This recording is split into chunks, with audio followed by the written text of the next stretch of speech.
Hi, welcome to those who are joining us early. We've got about a minute until our webinar on exploring art history, so we'll just wait until 1 o'clock.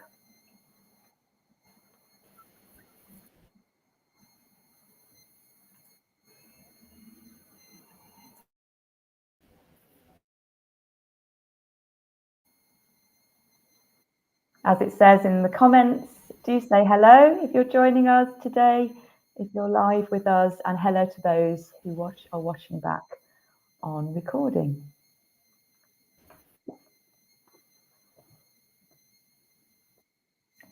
So, Christine, I think we'll make a start. So on the dot, 1 o'clock.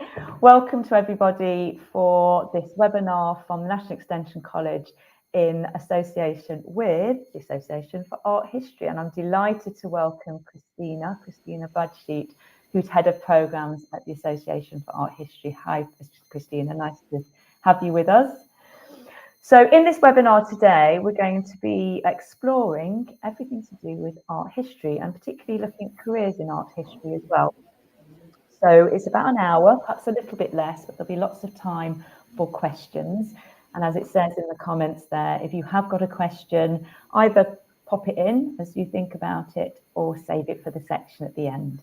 So we're really happy to hear from anybody who is looking to ask some questions about history of art or a career in art history. For those of you who don't know who we are an online distance learning college. We've been in operation for around 60 years, and we're really pleased that we have an A-level history of art that we have available to our students. It's a really popular A-level. Unfortunately, it's limited in the number of schools now, so this is a real opportunity for students who are really interested in art and art history and are looking to explore the subject through an A-level. So how does distance learning work? We've got a little short video which will just explain just a little bit about how self-study distance learning works from an online perspective.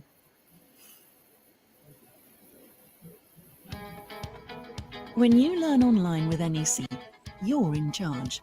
You can study when, where and how you like, alongside your other commitments. You set your own study timetable. As an educational charity, our main aim is to support you throughout your course. Start by choosing the course you want to study, then enroll online or by phone. Our experienced and friendly course advice team are here to advise you. Remember, NEC is here to help you achieve your goals. There, so just a little short video explaining a little bit about us. So more about the A-level history of art. We're really proud to present this qualification because it's been designed in a way that really sort of leverages all the most innovative ways of delivering self-study learning. So you'll find lots of rich material, lots of different mixed media. So there's videos, there's podcasts.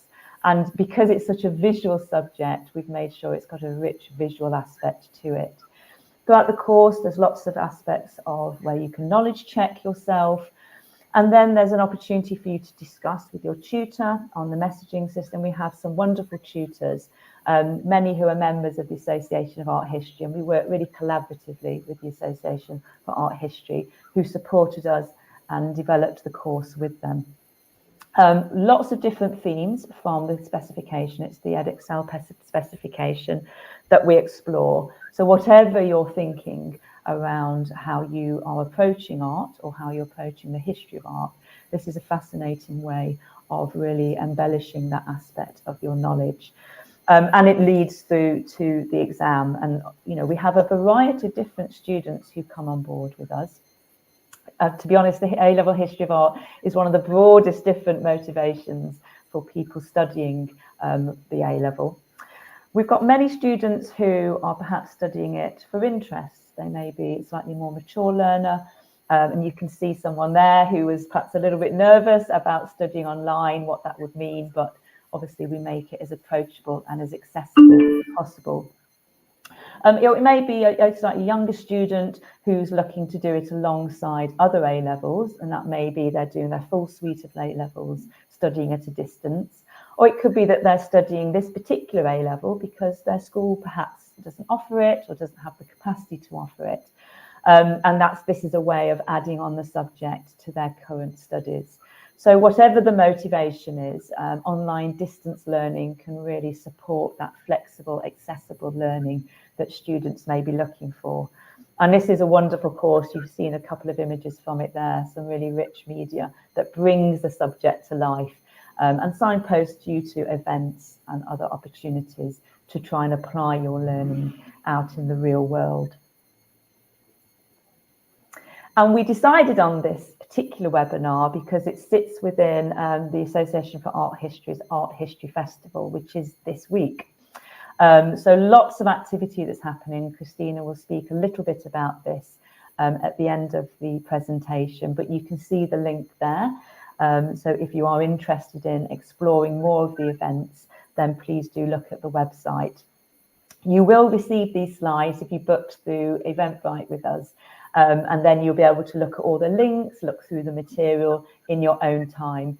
But the YouTube live stream will be available after we finish the session, so you can also access the recording at that point as well. So I'm now going to hand over to Christina. Hi, Christina. Welcome. Hello. Hi. Thank you for joining us.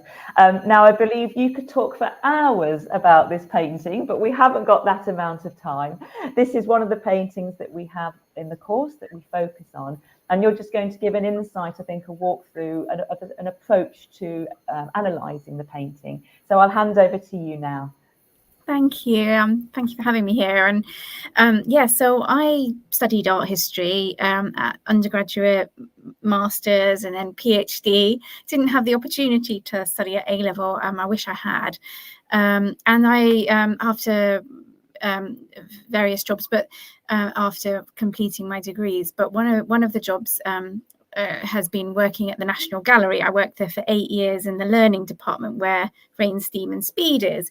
And this was actually probably one of my it was my favourite painting to talk about, really, because I really love this painting. So I was excited when I was looking through the syllabus for the A-level art history with the NEC and saw that this painting is on the syllabus. So I thought I'd talk about this.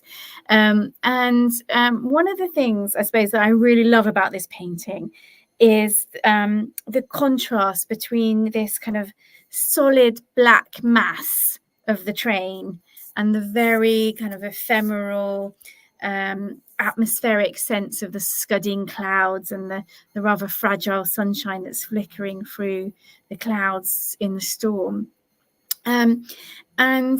Before we kind of get more into the sort of art history of the painting, I just wanted to kind of get you into the painting and kind of get you experiencing it, really.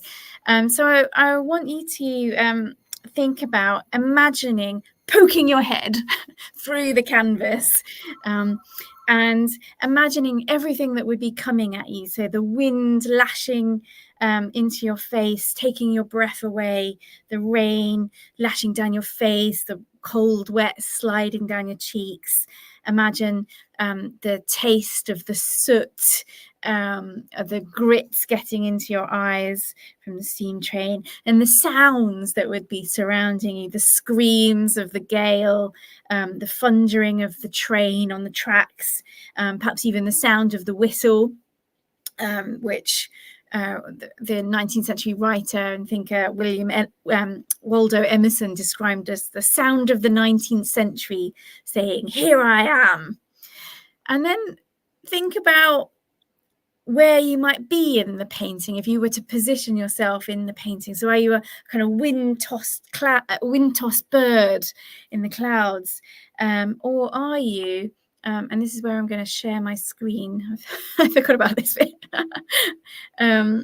Thanks, Christina. So, Christina, you've managed to get onto the website of the National Gallery, and they have a really great tool where you can really go into looking at a painting really more closely, can't you? And this, luckily, is one of the paintings that they have on their website. Well, I think now you can do this with all of their paintings, and it's a really great tool that they have. So just want you to kind of imagine that you're in the painting. Where are you? Are you that wind-tossed bird? Or are you perhaps one of the passengers on the train? So if we zoom in, can you just kind of get a sense of the passengers there and their top hats? So there's no roof on this train. So this is a third class passenger train. And in 1844, the year before this painting was made, Gladstone had pushed through the Railway Regulation Act, which was basically him trying to get cheap seats, 1 penny seats on commuter trains for workers coming into London, which was grudgingly taken up. But you can see there is no roof here, and this is certainly a third class passenger train. So again, imagine the rain coming at you. You could imagine that you are the hare on the track. Find the hare.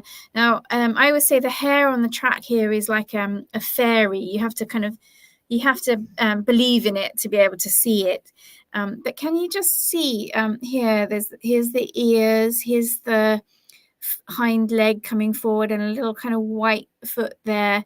Here's the back legs. So this hare is running for its life. This is man against nature with a steam train coming up behind it. I did look it up, what the top speed of a steam train was at that time, and this particular kind of locomotive, and also the top speed of a hare. And they're both about 55 miles an hour. So it really is kind of life or death situation. We don't know who's going to win, man or nature. You could imagine that you are on the old bridge here. So this is the old passenger bridge in contrast to the steam railway bridge. So you could imagine that you're a horse and cart or a horse and carriage traveling along at the old kind of maximum speed of horse speed. So kind of hearkening back to the old ways there. You could imagine that you are on this rowing boat. And in fact, Turner spent a lot of time on the Thames here in his younger days on a rowing boat sketching.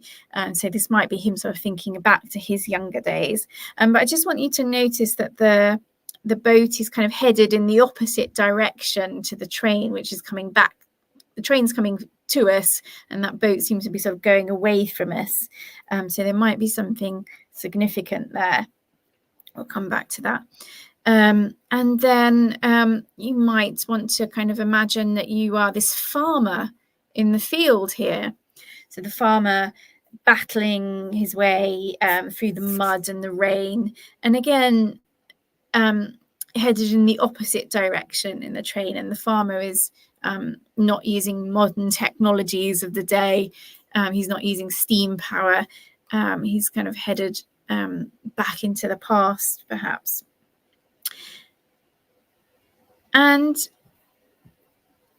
Or alternatively, you might want to imagine that you are, sorry, just zooming in. I hope this isn't making you feel dizzy. Zoom into these dancers waving, these figures waving. Let me get those up. So are these a kind of nod to earlier Renaissance landscape paintings by artists like Claude Lorraine, where you might have kind of circles of classical maidens in landscapes dancing? Or are these actually the new breed of train spotters, Victorian train spotters, come out to wave at the train as it goes by? I'm in this annoying room where the light goes off if I don't move, so I have to wave every few minutes. And then that beep goes as well. I don't know if you heard that. Yeah, so are you a train spotter waving at the train? So there are all these places that you could be within the painting.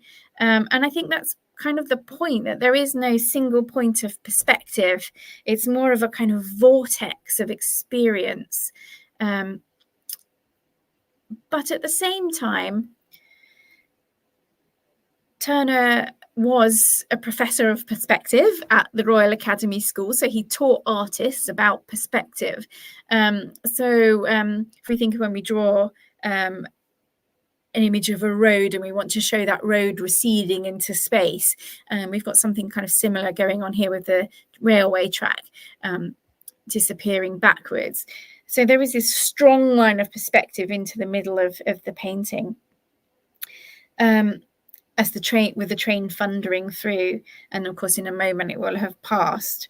So you think you really do have this kind of sense of the train coming out of the painting, coming towards us, thundering towards us. And I think that there may be something in the painting about time and the idea of past, present, and future. So the future is kind of out here where I am, or where you are. It's in front of the train. The present is where the train is. And in fact, if you zoom in, it's really the only part of the painting that is in detail focus is the chimney of the train here with the light reflecting on it. And then the past is way back in the center of the painting, in the middle of the painting. And there's really kind of nothing there, just steam and clouds, a kind of nothingness. So the past is gone. And if you think about it, it's quite unusual to have a painting where there's actually nothing at the center of the painting. So what do we think Turner is saying with this painting? And I just wanted to share with you actually a story. So when this painting was first exhibited at the Royal Academy Summer Exhibition, which in this period, in the Victorian period, was actually based in the same building as the National Gallery, where the National Gallery is today, but half of the building was the Royal Academy. So right near Charing Cross. And the critic said, you need to come down to the Royal Academy and see this painting before it hurtles out of the painting and away down Charing Cross. So what do you think that Turner is saying with this painting? Is he embracing themes of modernity, the Industrial Revolution, steam and power, and all of the change that came in very much during his lifetime? And I love the fact that he's 69 years old when he painted this, one of his most radical, revolutionary paintings in terms of format, but also really kind of getting into these kind of themes of modernity.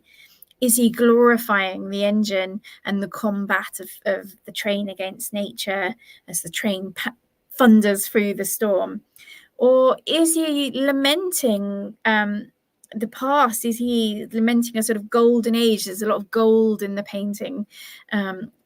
Is he thinking about the loss of natural habitats, of the changes to the landscape, the way in which life has kind of speeded up with trains and telegrams and other kind of technologies of the age? Or is he kind of saying that something else, like if you want to be in this world, in this Victorian age, get on the train. Don't be the one who's left behind. In our modern age, you might sort of think, don't be the one who can't use email and a laptop. Or is he simply asking us to make up our own minds about these things and posing the questions to us? So you can see how this painting, how you can study it from all sorts of different angles. You can think about railway history, the traditions of landscape painting, social history and the working class passengers on the train. Think about Victorian modernity and change. If you listen to a talk that I gave at the National Gallery about this painting, a 30-minute talk, you can learn more about how this painting also links to mythology as well, classical Greek mythology.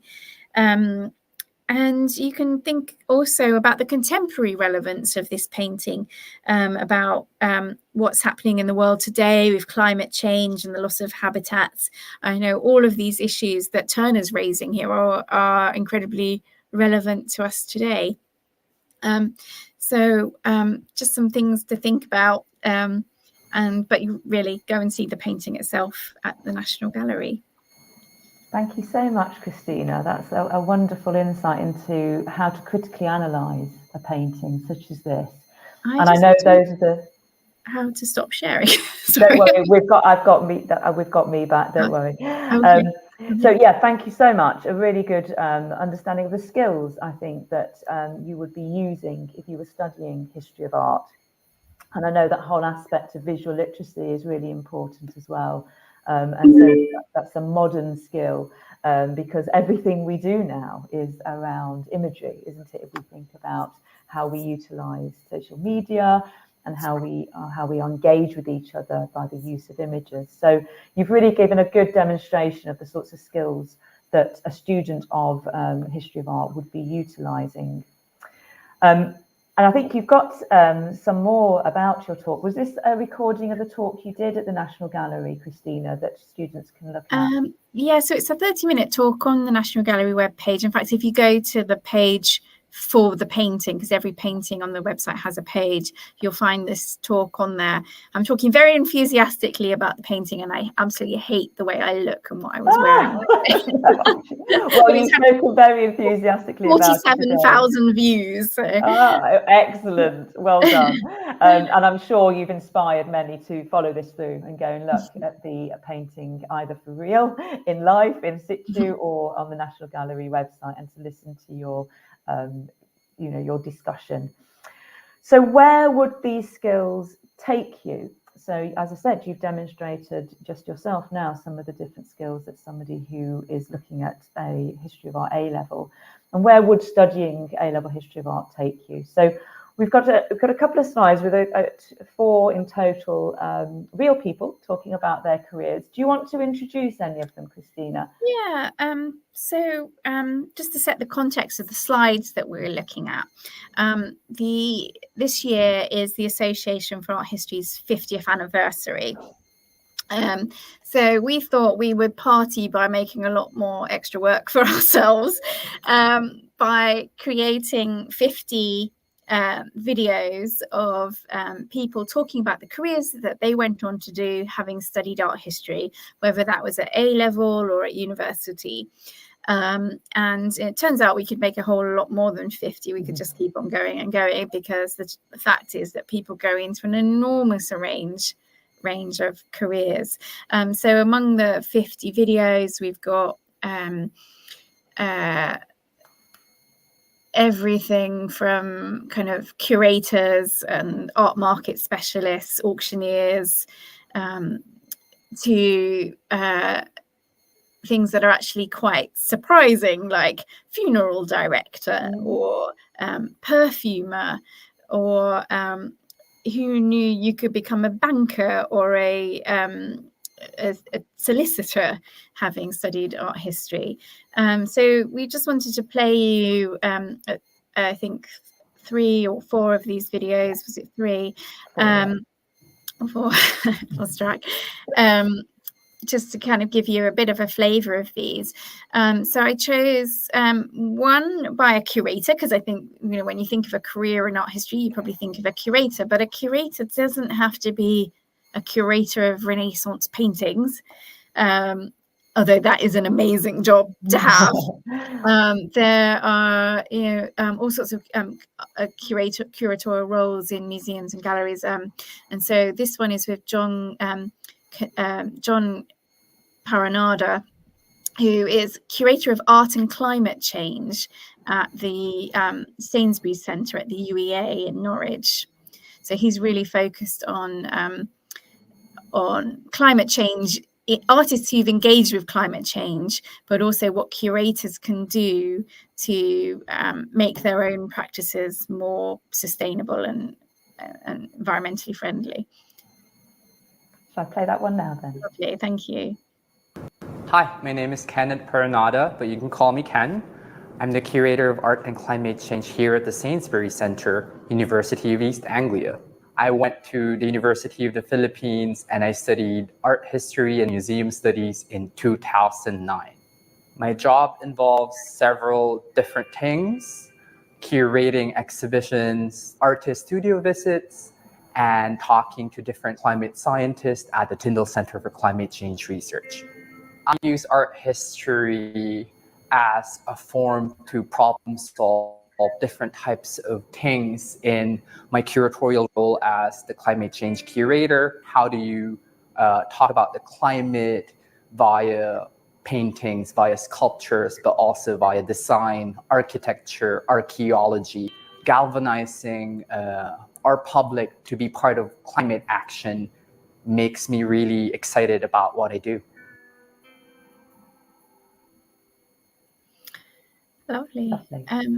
And then we've got Kate Unwin. So Kate is head of development at a TV production house. Actually, she works with Louis Theroux, which I just think is the coolest thing ever.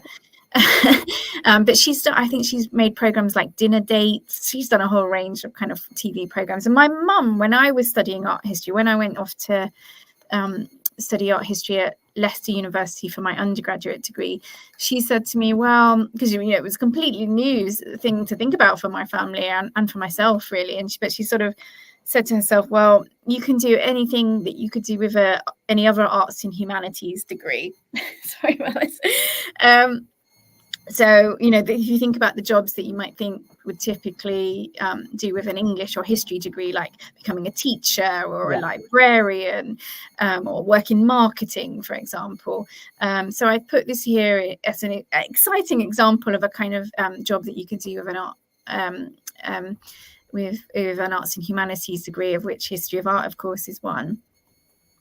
Hi, my name is Kate and I'm head of development at a TV production company. I specialise in unscripted programming, so that's anything from true crime documentaries to dating shows to retrospective history series. I studied history of art at A-level and for my degree, and then I did a master's in broadcast journalism. My work involves developing new ideas for TV shows and then pitching them to a whole range of channels. So I work with anyone from the BBC to Channel 4 to Netflix. The skills that I've learned in studying history of art have served me really well in my career. Documentary making involves a lot of original research, often using archive materials and interviews to unpeel the layers of a story. And I think this is a bit like the deep investigations art historians do when trying to uncover the real meaning behind a piece of art. Art history matters to me because, like documentaries, it's a window into a world that we otherwise might not get the chance to see. So, funnily enough, my name is Kate, and I'm. My first job after my PhD was teaching A-level art history, and Kate was one of my students. So, wow! That's a lovely personal connection. That was over 10 years ago, and she's in a far more exciting career now. Lovely, yes, very much. And then we have two others. Anything you want to say about these next two at all, Christina? So I suppose this was for those of you who might be thinking, well, that's all very well. I need to, be working in a kind of industry that perhaps has higher pay than the art world, or that my parents are worried that I might not be able to go on to do something in kind of banking or law or one of those kind of professions.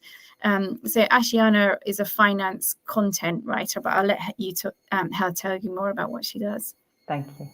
My name's Ashiana Pradhan. I studied history of art at the University of Nottingham, graduated in 2014 now, I think, which is ages ago. And I now work at JP Morgan Chase within Chase Bank as a UX writer. Looking back, choosing to study history of art and something that I really loved was so influential to my career. What I do now involves a ton of research, digging into the finer details and pinpointing things to people that might not be startlingly obvious.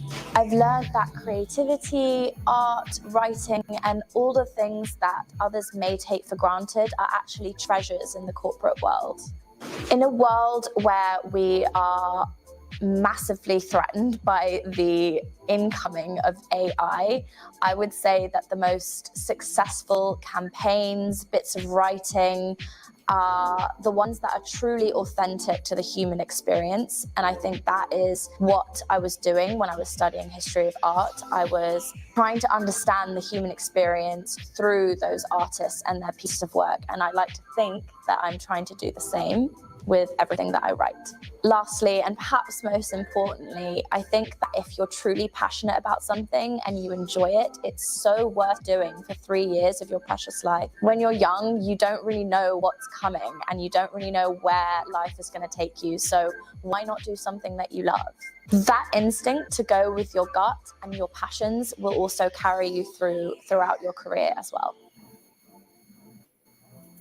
Similar to you, Christina, in perhaps not knowing where the degree would take you, but knowing that you would enjoy studying it for 3 years. So well, I realised that I'd got a place to study history at university. And then I realised that I couldn't be bothered to read the prospectus page properly. Let alone study it for 3 years. Yeah.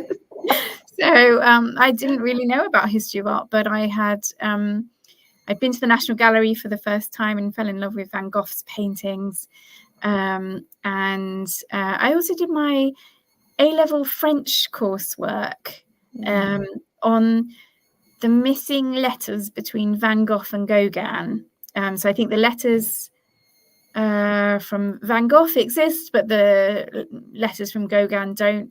That's my memory of it. So I tried to write Gauguin's replies, and just basically on the basis of that, took a leap and studied art history, and I've never looked back.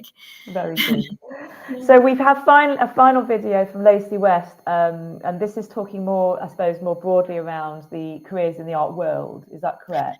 Yeah, because I mean, of course, the great thing about art history is, although you can go on to do any of the careers that you can do with an arts and humanities degree, the art world also, there is also the art world, this whole kind of industry of auction houses and galleries and art fairs. So Lacey West is one of the art recruitment companies. There are several of them. Mostly based in London, but with international roles, actually, UK and international roles. So she's talking about some of her tips and advice for getting into a role and approaching an art recruitment agency. And certainly once you've got some experience under your belt in terms of some work experience or a kind of a first job, I think it's definitely worth approaching agencies like Lacey West. Great. So let's hear from Lacey now. Thank you. My name is Lacey West, and I'm the founder of Lacey West Art International, which is a recruitment company for the global art world based here in the UK. The clients that I work with appreciate when candidates have an art historical background because it means that they are familiar with the discourses surrounding the market, as well as the more niche areas of the art world that other degrees do not necessarily cover. My advice for a young person looking to get into a career in the art world would be to really know your strengths and weaknesses.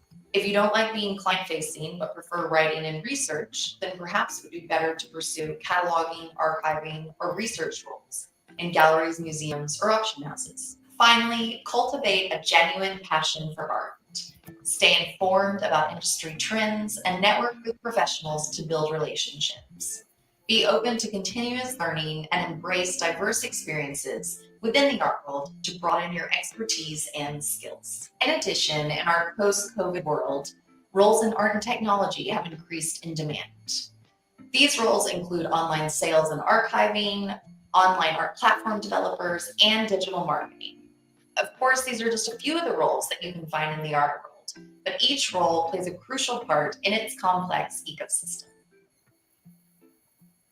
Lovely. And I think there's all those videos that we've watched and many, many more available on your YouTube channel. And I think if you just search Association for Art History, it will look like this, which is the little branding at the bottom, and you can subscribe. And then there's lots of other videos you have on there as well. So that's wonderful. I'll just move the slides on. So there's the link there. So if you get the slides after this, there will definitely be some more that you can look at there. Okay, we're nearing the end of the session. So I think there's a little bit we were going to look at here around what's happening on the Art History Festival. So if you hold on a second and I'll just get the link.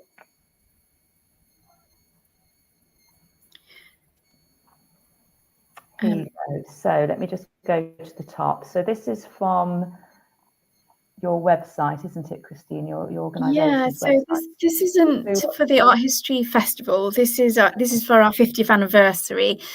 So there are kind of two parts to our 50th anniversary celebration. So the videos that we've created that we've just shown you, but also we approached we were going to approach 50 high-profile individuals to talk about what art history means to them and what they think it means socially and culturally, why it's important.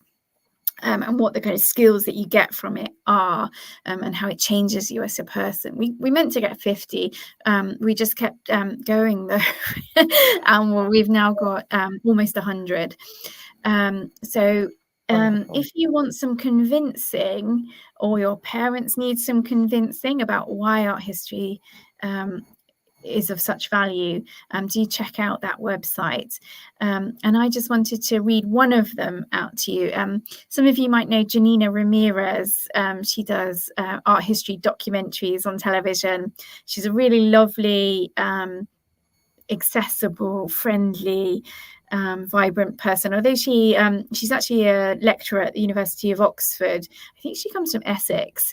But she's very, very kind of accessible. She makes you think, oh yeah, if she can do it, I can do it. In fact, my mum is always saying to me, why can't you be on television like Janina? Only a mum could say something like that. Have a chat with Janina, see if she can get you into a documentary. Yeah, I'll read you what she wrote, just because I really like this one. The artworks, artifacts, and objects of the past are our most unfiltered way of interacting with the people that have gone before. When you touch a manuscript, gaze on brushstrokes, or see a fingerprint in an ancient pot, through that moment you're crossing time.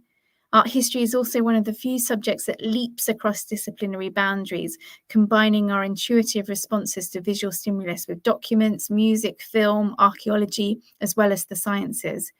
To understand the world through the marks and images humans have made provides a unique view of viewing past, present, and future. So what I thought was so lovely about that is two things. One, that sense of thrill, of really kind of visceral thrill that you can get when you're up close with an art object, or you're in the archives handling something that perhaps nobody has really looked at for many years, or you're really looking at these brushstrokes on a painting. That is just so exciting. You're so close to the artist there. But then the other thing that how interdisciplinary the subject is, that you're not just going to be studying the styles of art and the movements, the chronological movement of development of art through history, or the isms, for example. You're going to be really engaging with all of the other subjects that art connects with, and that you can really follow your own interests with that, in fact. So if you're really into pop music, then you could be studying album covers. I know somebody who's a lecturer in graffiti or tattoos, whatever your kind of thing is, or maybe you want to bring in a lot of science or history of medicine, whatever it is that you also kind of really interested in. You can bring that into your studies of art. That's lovely, thank you. And Janina really expresses that, doesn't she, in that statement? So that's lovely. And I think in the A-level specification in that curriculum, there's quite a lot of those interdisciplinary aspects which come through, which is a little taste of how you can then move on to study further, as you say, areas that you're really interested in personally. And of course, you don't have to go on to study art history at university. I've been talking about university quite a lot, but or it may be that you do go on to study at university, but not studying art history. And art history is just kind of A-level is just one of the degree A-level subjects that got you in a university course, or but also it's worth remembering that there are lots of joint honours courses as well. So that's another way of kind of expanding on that interdisciplinary nature of art history, is perhaps to study English with history or something like that, or English with history of art with English, or history of art with sociology or politics, or whatever you fancy, really.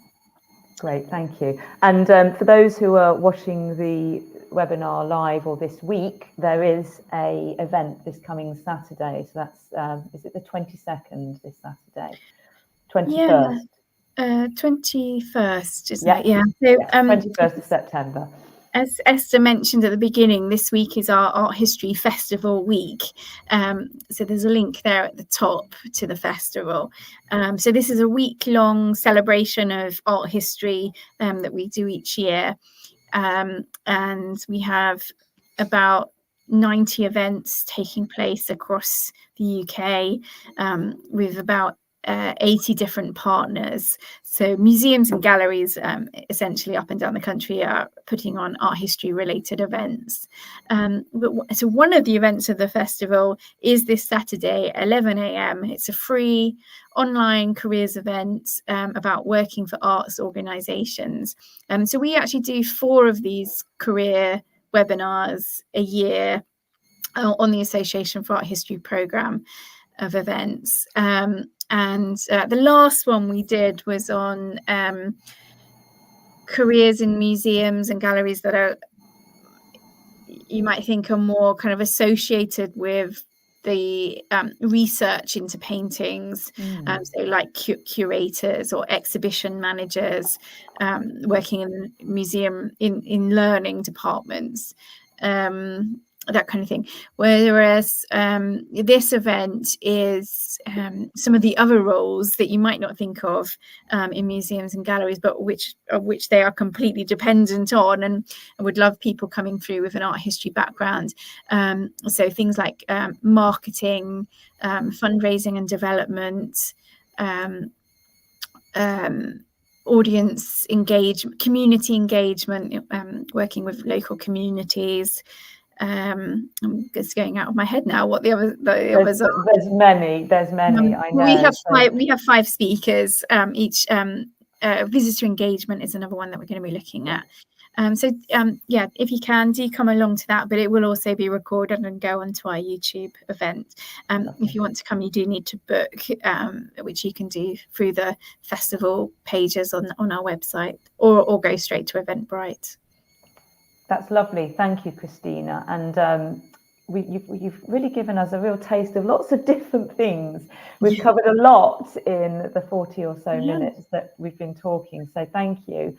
If anybody has a question, please do pop it into the chat. Hopefully you can see the chat there. Christina, what sort of events are there happening? If you can just give a little taste of what might be happening this week. So it's across the country.